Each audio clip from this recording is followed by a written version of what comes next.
For Kalamazoo County, all of Kalamazoo County, 20th District, and I'd like to get us started. I'd like to get us started on time because your time is valuable and we've got some things that we want to go over. So welcome to all of you. Thank you very much for coming, and I want to thank Parchment High School, Parchment Public Schools for hosting us here in the auditorium tonight. I don't know if we have any elected officials in the building. If you are an elected official, could you raise your hand? I'd like to acknowledge you. Sir? City Commissioner Doug Floyd. Doug, thank you so much, Parchment City Commissioner. And Miss? Deanna Jansen, Cooper Township. Deanna, okay, great. Cooper Township Trustee, thank you, Deanna, for... Clerk. Clerk, thank you very much for being here. Awesome. Anyone else that I didn't see? Okay, good. Well, let me just go over the format real quick. John Kern is my Chief of Staff. You will wave your hand, and John is going to be kind of walking up and down the aisles here with collecting any comment cards that you can write your questions on. And Derek, would you wave your hand also? Derek is going to help us as well. So if you have questions that come to mind that don't get answered in the presentation, or any topic under the sun that you want to ask about, please just wave them and they'll grab them, and they'll be going up and down frequently. We are going to hear first from our panel of presenters, and they're going to answer as many questions as we can, and we'll try to keep it hopping.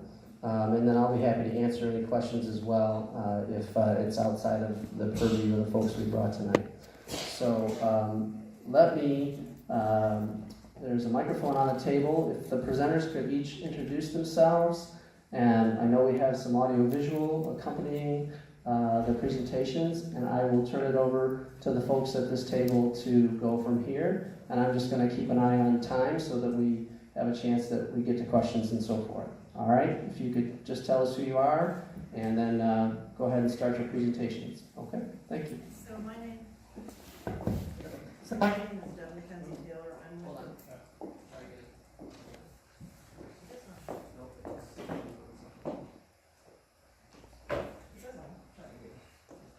So, how about if I just talk loudly? Can you hear me?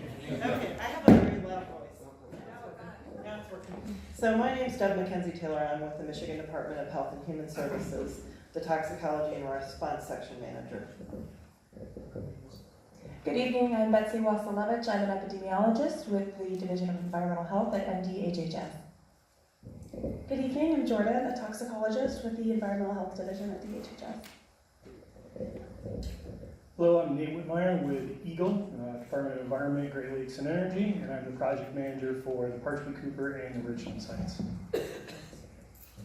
Well, and good evening. I'm Steve Sliver. I'm the Executive Director of Michigan's PFAS Action Response Team, and really appreciate the opportunity to be here tonight to share with you a real brief update on what is happening from a statewide perspective with PFAS.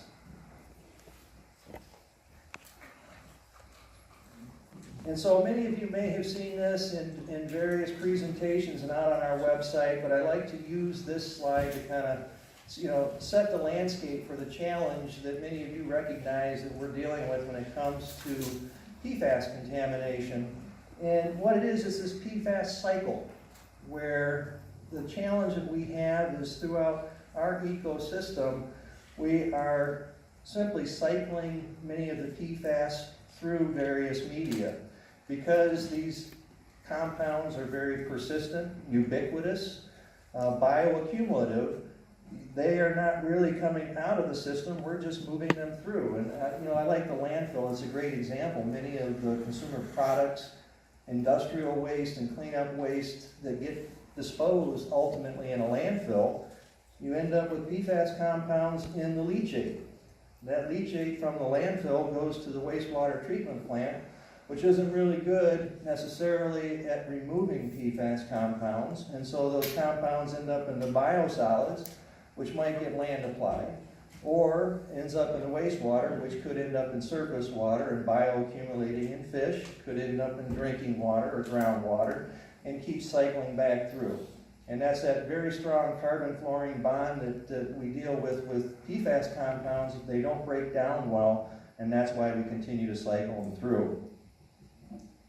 And so Michigan took a unique approach back in November of 2017 and said, you know, given the ubiquitous nature of these compounds and the challenges that we face trying to remove them from the ecosystem, let's go all in with a multi-agency approach.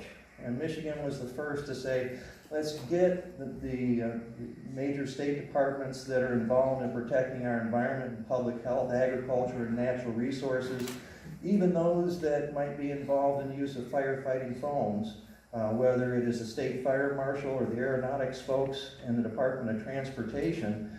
Let's work together to find PFAS contamination and to reduce exposures.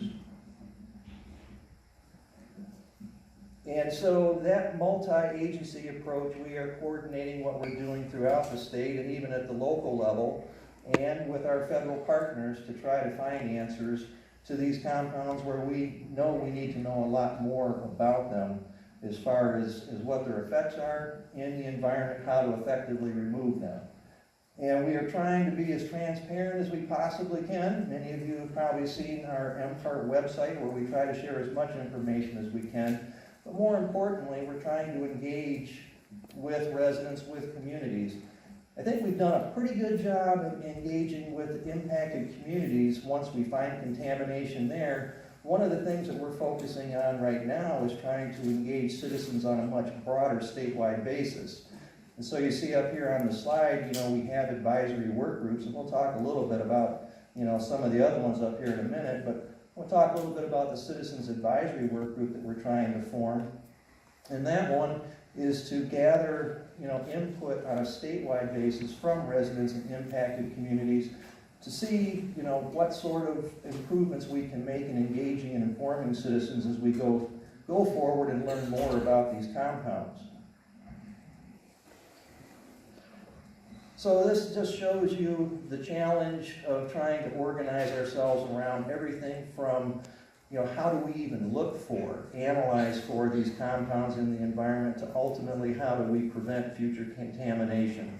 There's a lot of work to do. The good news is we have that coordinated approach. And what I like to say about MCART is that we have all the right people at the table within the state agencies. So, like for example, trying to understand the occurrence of PFAS in our ecosystem. We'll talk a little bit about some of the, you know, water, drinking water program here in a minute. You know, making sure that we understand where these compounds are so that we know how to effectively address them longer term.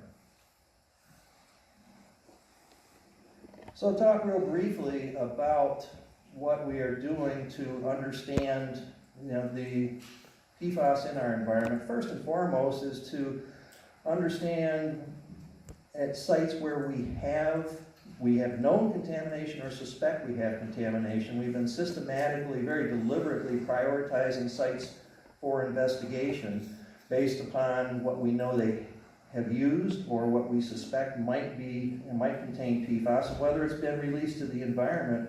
And most importantly, we prioritize these based upon whether or not there might be potential impacts to the public. And so for these 49 locations up here, you know, a couple of things to note is that these are everything from old chrome platers, even old landfills that might have leaked in the past and we thought we had addressed the cleanup, and now we're finding out that these compounds behave so differently we've got to go back and address them again in the future. The good thing to note is as soon as we identify these sites across the state is that we immediately investigate whether or not there's any off-site migration to private residential wells or other municipal water supplies, and if we find contamination, address that immediately. So while we continue to investigate what's happening with the sources, that the public's drinking water is protected. Also integrated the testing for PFAS into our routine surface water monitoring around the state. And so we, you know, routinely investigate all of them. We cycle through all of our surface water bodies, rivers, streams, to look for persistent toxics. You've heard of PCBs and mercury. We've added the PFAS compounds to that in a very systematic way. And so if any of you have heard about some of the excessive PFAS concentrations coming out of the pier plating and plastics up in the pier, that was identified by just ambient water testing in the Flint River and working our way back, and we found high concentrations. Now we've successfully eliminated a high-strength source going into the waterways. We've also gone through our public-owned wastewater treatment plants and asked them to identify sources and have successfully been able to remediate discharges into the surface water bodies, which is very helpful from many perspectives, including, the effect that has on fish. We do have fish, don't eat the fish advisories on several waterways because we found that PFAS, and in particular PFOS, bioaccumulates in fish, and at levels that can be harmful to people. So that's why we're trying to make sure that we are not discharging excessive quantities of PFAS into our waterways. I put foam up here only because, foam is caused by excessive concentrations of PFAS in surface waters. And we have a few water bodies around the state where it shows up, and we have advisories to say, don't come in contact with the foam, don't eat the foam, so to speak, don't consume it. And we're trying to find out ways to effectively remove it, and longer term to remediate the source so it's not being generated. So aside from trying to track down sources of contamination and dealing with those on a prioritized way that might be contaminating groundwater and drinking water sources, we initiated last year a statewide testing program for all public water supplies that might not otherwise be evaluated as part of any contaminated site investigations. And so that was over 1,700 supplies that was initiated back in May and completed all the sampling back by December. And in fact, many of you here know that that's how we discovered the excessive levels of department water supply back at the end of July last year. And the good news is successfully we're able to get a new and alternate water supply in place, but the work's not done. There's still investigations that need to be done to identify and remediate the source and to address the many people, the hundreds of people that still have their own private well and they're on some sort of an alternate water, whether it's a filter or bottled water, while we try to come up with a longer term solution. But by and large, this shows you that 90% of the supplies in Michigan didn't have any reportable levels of PFAS, and so that's good news. And maybe another 7% might have had concentrations that were below a level that might need any sort of addressment today, not to be forgotten, but we don't really need to do much with today. But there were another 62 supplies that had concentrations below that threshold of 70 parts per trillion that you've all heard about, that we still need to follow up on, and we are doing that on a quarterly basis, monitoring those. We've initiated that actually last month. And we're using the data that we gathered from this last testing initiative to inform where we go next, looking at surface water supplies and some more potentially vulnerable supplies across the state.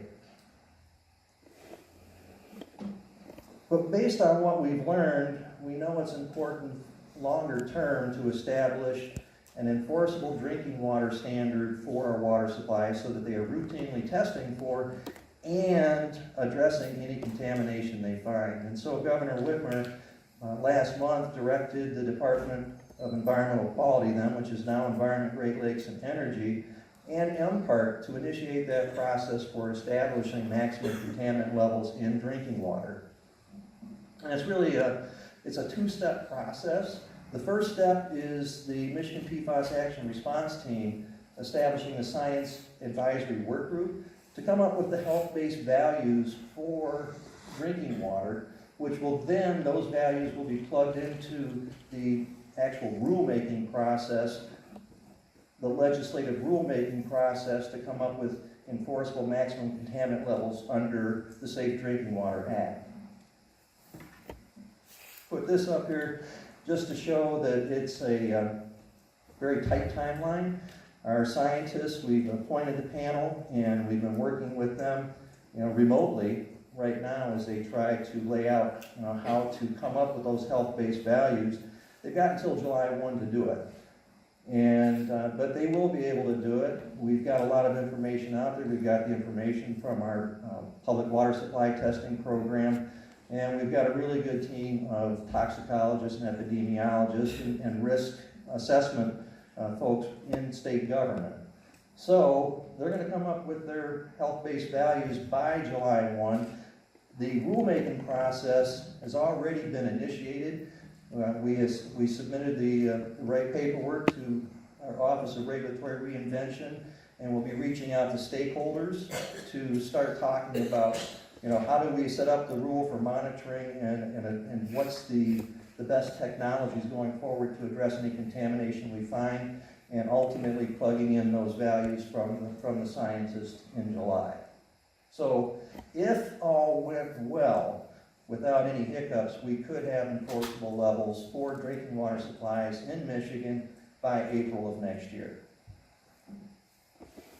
So that gives you some highlights of where we are within MPART, within the state of Michigan, focusing right now on the next steps for drinking water and the timeline for getting those enforceable standards in our water supply. So I'll turn it over to the next. And so Nate.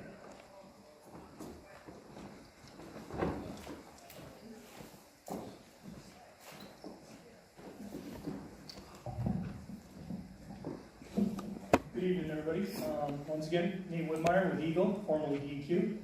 I'm just going to give real quick updates today on both projects, the Parchment Cooper area project and then the Richland project. So we'll start with Parchment Cooper Township area. So after the initial sampling of the municipal wells found PFAS contamination, DEQ, DHHS, local municipality, we all moved forward with sampling of residential wells in the area. But at the same time, we also began sampling monitoring wells that were previously installed out at the properties near the mill, near the landfills, near the wastewater treatment plants. So during that sampling, we collected 25 groundwater samples from the monitoring wells. And the results of those samples showed significantly high PFAS contamination at different locations on the landfill, the wastewater treatment area, and the mill properties. So these maps are a little hard for you to see, and I think, like I've said before, for both these sites, the county does do weekly updates. So please refer to the county website, Kalamazoo County website. You can be able to, look at these maps a little closer and determine, where you're at on the map and that sort of thing.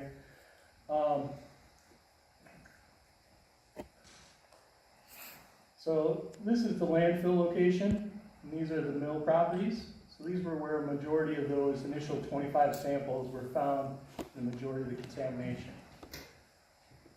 This is where the municipal well was located, all three of them. And then a lot of the other dots that you see on this map represent a lot of the groundwater samples that we collected, the residential well samples that we collected. So in October of 2018, Georgia Pacific came to us. We were working on a work plan for doing investigation activities for the PFAS. Georgia Pacific came to us and kind of volunteered to take over and work with us at the same time to develop the work plan, come up with where we wanted to install wells. They were going to share the data with us, basically have a good working relationship. Georgia Pacific has installed 29 wells at 21 different locations. The 21 different locations, some of them have more than one well at them. That's why you end up with 29 wells. Some of them may be shallow wells, intermediate, or deep wells. Sampling of those wells has happened, and we split samples with Georgia Pacific and Tetra Tech, who was their consultant when they collected them.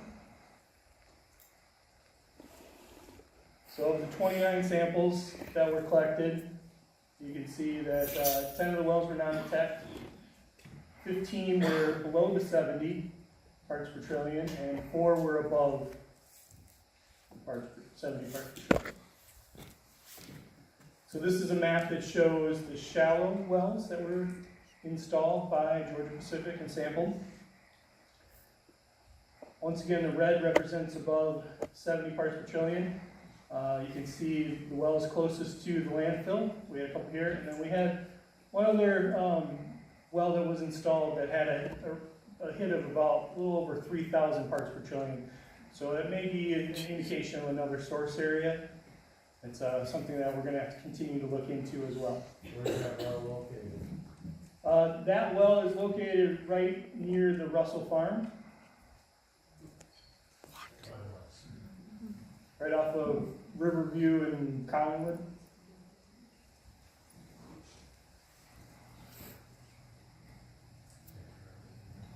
This is the map showing the deeper wells that are below the confined layer out there. And really the only contamination that was found during that sampling was in one of the intermediate wells located right near the municipal well locations. So out in Parchment, Cooper, we're going to continue to provide oversight to Georgia Pacific as they complete their investigation. They are currently working on providing us a report that's going to summarize the first 2 phases of their investigation work that they have completed. That should be to us here by the end of this month.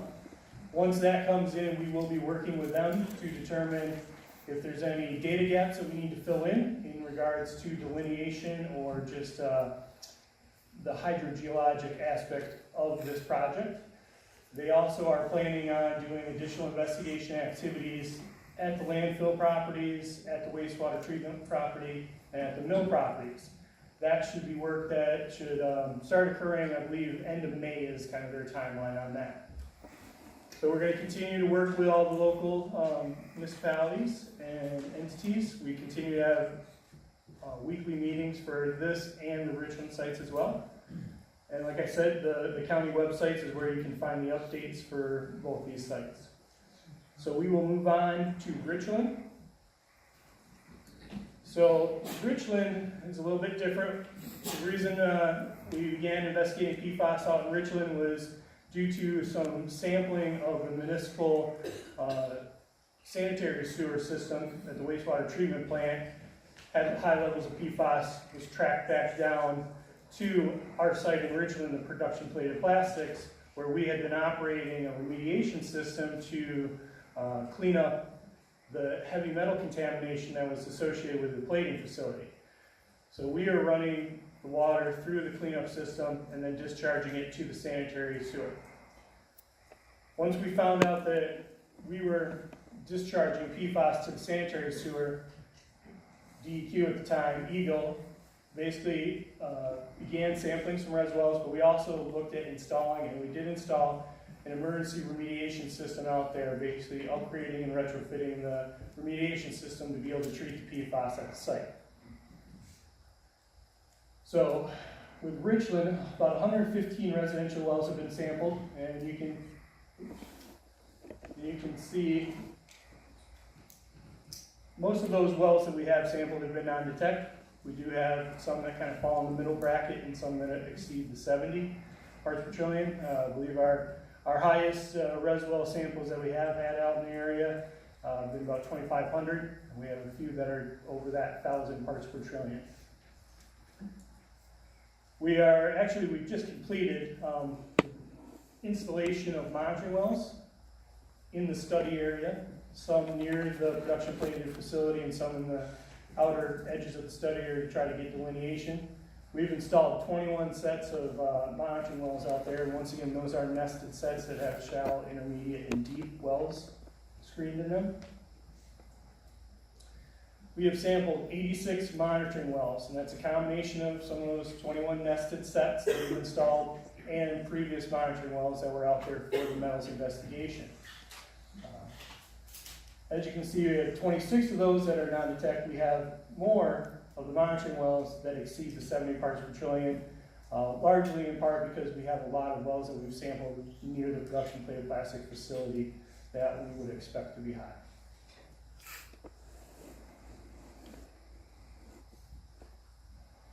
So this is the production plated plastics facility. Our study area here, all these are residential samples, and they're hard to see on here, but we do have some of our monitoring well locations in here as well. And these maps are color coded, so you can kind of see what the approximate concentrations are of them.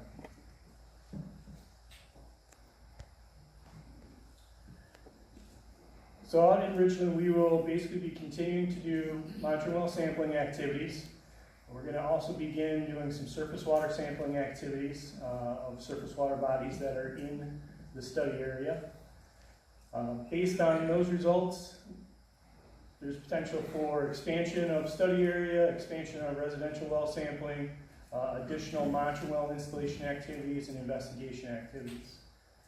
Once again, we're going to continue to work with the residents and the local community, having the updates, keeping everyone updated, and once again, the website for the county as well. A great place for updates. And that is the new Michigan.gov Eagle website. So I'm going to pass it over to Deb. Thank you very much.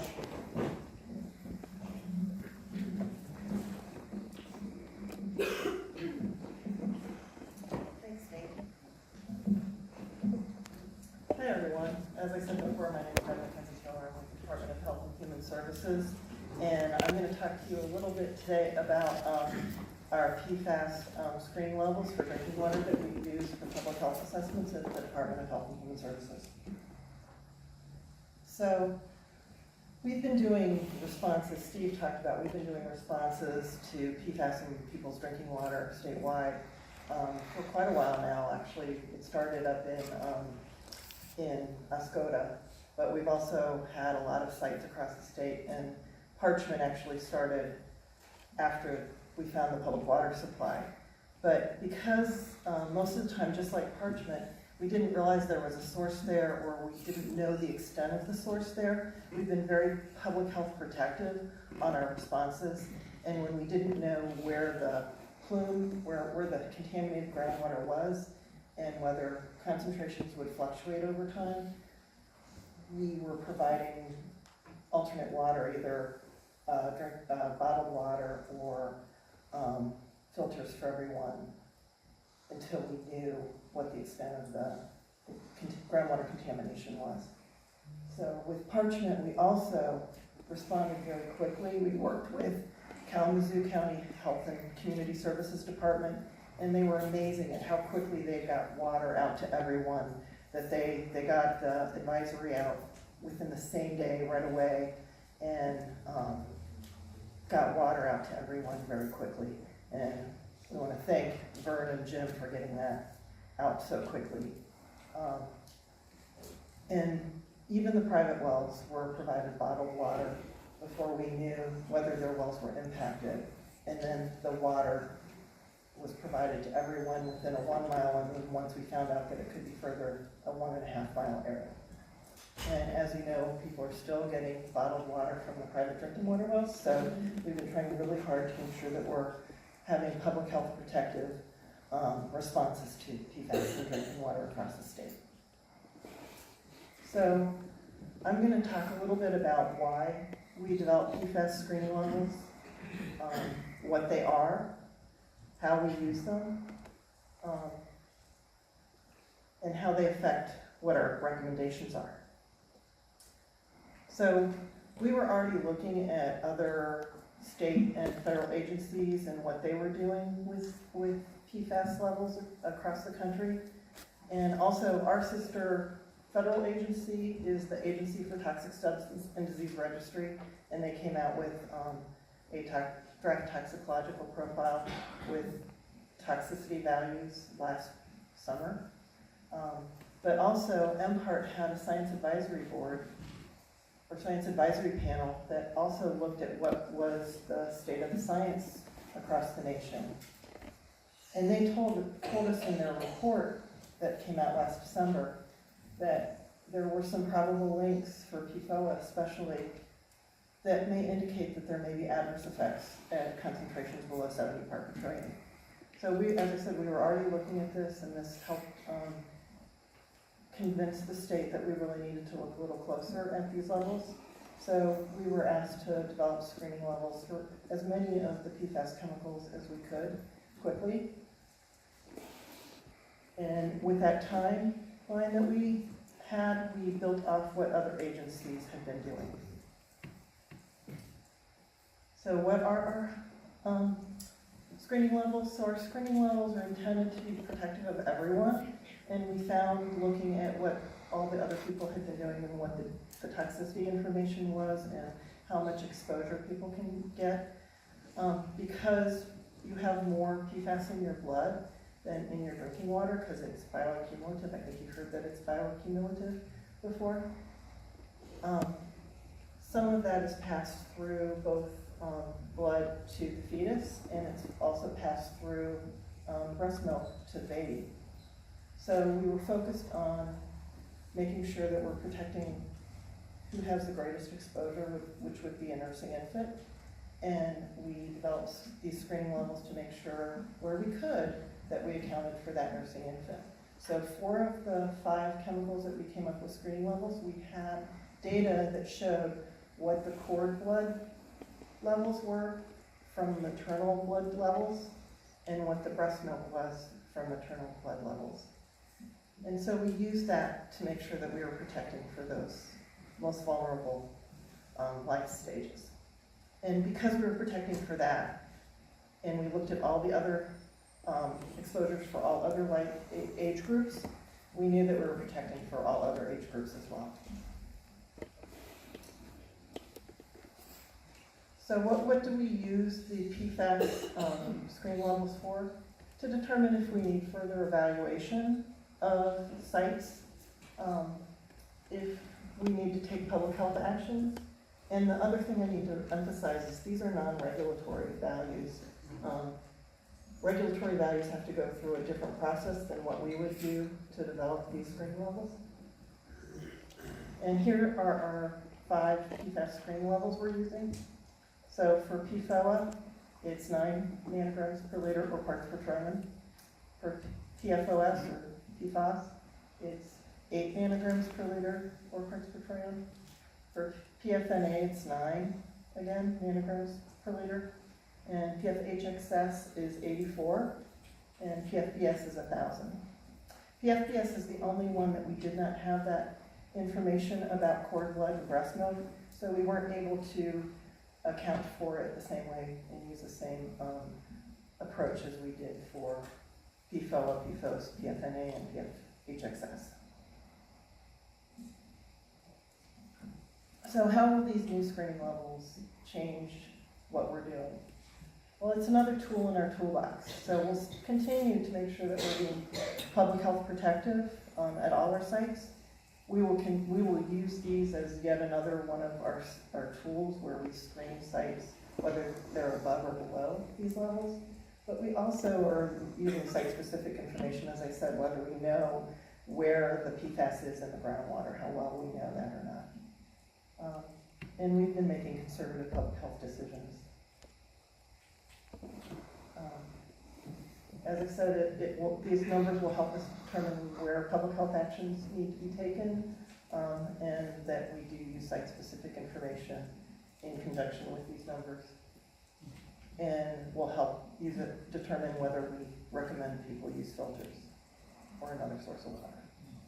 And filters are an interim action. So as I said, these levels are based on the most vulnerable part of the population, those breastfed infants. And so as we go up in concentration, other people may become more at risk, but keep in mind that these screening levels are very public health protective. They're way below levels where we're concerned that there's going to be health effects in people, with making sure that they're protected for that. As an example, I think some of you have heard that there was a study of people whose drinking water was impacted, a large population in southern Ohio and West Virginia from a release from a manufacturing clinic in that area. And there were hundreds of thousands of people impacted in different multiple water supplies and private drinking water wells. And the average concentration in those drinking water wells was 3,500 parts per trillion. And they looked at health effects in that population, and they saw a slight increase in, I think there were 5 different endpoints that they saw. I'm looking at my epidemiologist for confirmation. Slight increases in 5 endpoints. And it wasn't that they saw everybody have these. It was there were a few more than they expected to have these health endpoints. And these were increases in cholesterol, women that had increased what we call preeclampsia or high blood pressure during pregnancy. And like we had slight increase in liver and testes cancer. Betsy, can you help me out? Yeah. Okay. Say it nice and loud. So some of the health effects that have been shown in some studies, but not all, and especially the one you've mentioned, a lower fertility among women, so a harder chance for women to get pregnant, some disruption of natural hormones, cholesterol levels, affecting the immune system, and then some cancers, as you mentioned. So it wasn't that above this level everyone gets sick. These are very health protective values. And so as the concentrations go up, the more we're concerned about it. So thank you.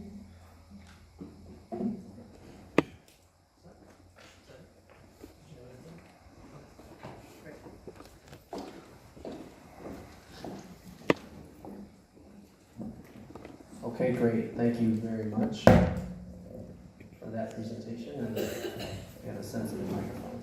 So now we've got, I know some cards have come in, and we will field any and all questions and see where it goes. John? So this question is as follows. Is the state prepared to work with Parchment to tear down, remediate the paper mill contamination site? When is the promised health study supposed to begin? And is the state willing to assist individuals in locating companies and labs to do private blood testing? That's kind of 3 questions. What I want to, I'll jump in on the first one a little bit here, which is that both myself and, I don't know, did Representative Griffin join us this evening? Okay, but I did see Mike Seals, who's your county commissioner. Nice to have you with us. Myself and Representative Griffin, who is the state representative for this area, are working to try to help with the dismantling of the water system that's been abandoned. So we're hoping and working through the process, it's an appropriations process, and working with the departments to see how and when we can make that happen. So that's known about. It's been flagged for us as a need for the community, and we are going to do what we can to address that. Let me see if I can get to the second question.